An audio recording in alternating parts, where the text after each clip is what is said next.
মাশাল্লাহ, আল্লাহর বান্দা একটা।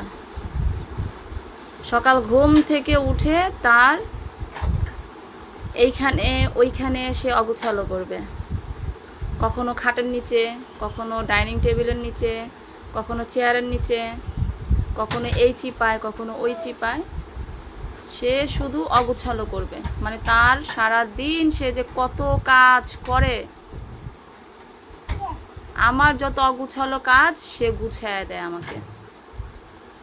সে কারো কোনো কথা শোনে না। রাইফা ওইটা উঠাও, আপু ওইটা উঠাও। আর এই যে তার খালামণি রাইফা, তাকে তো সে পাত্তাই দেয় না। সে যদি তাকে নিতে যায়, সে এমন চিৎকার দেয় যে দেখেন, বিশ্বাস না হলে দেখেন, মানে তার রাজত্ব। এই যে দেখেন কি করে সে, সে কোনো মতে এখান থেকে সে সরবে না।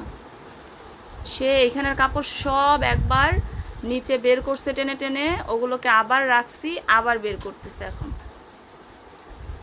রাইফা আবার নাও তো বোনো ওকে। ও বলতেছে দে।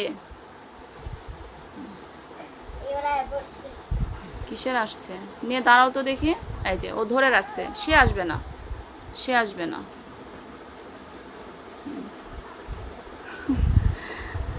মানে কি বলবো, মানে সে ওইখানেই যাবে। আবার নামিয়ে দাও দেখি।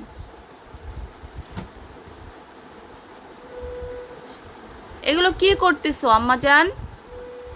হ্যাঁ, এই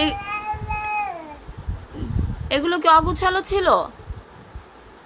হ্যাঁ, এগুলো তোমার আপু গুছিয়ে রাখেনি, অগুছালো ছিল মা?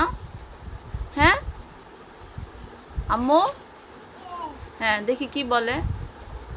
এগুলো অগুছালো ছিল তাই না? দেখি মাম্মা। আবার দাঁড়াবে দেখি কি, এই পড়বে পড়বে, আবার আবার দাঁড়াবে, আবার দাঁড়াবে। ওর গেঞ্জিটা ঠিক করে দাও, দাঁড় করিয়ে দাও ওকে গেঞ্জিটা। হ্যাঁ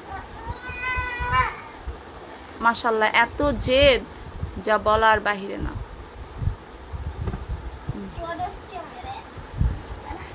দাঁড়াও দাঁড়াও, তুমি ছেড়ে দাও রাইফা, ছেড়ে দাও আপু, ছেড়ে দাও।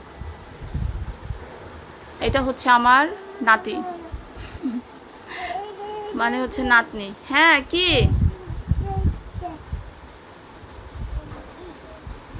দোয়া করবেন আমার মেয়ের জন্য সবাই, আল্লাহ যেন ওকে হেফাজতে রাখে, নেক হায়াত দান করে, সুস্থ রাখে,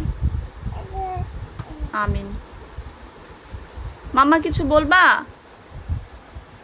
কিছু বলবেন আপনি? কিছু বলবেন? হ্যাঁ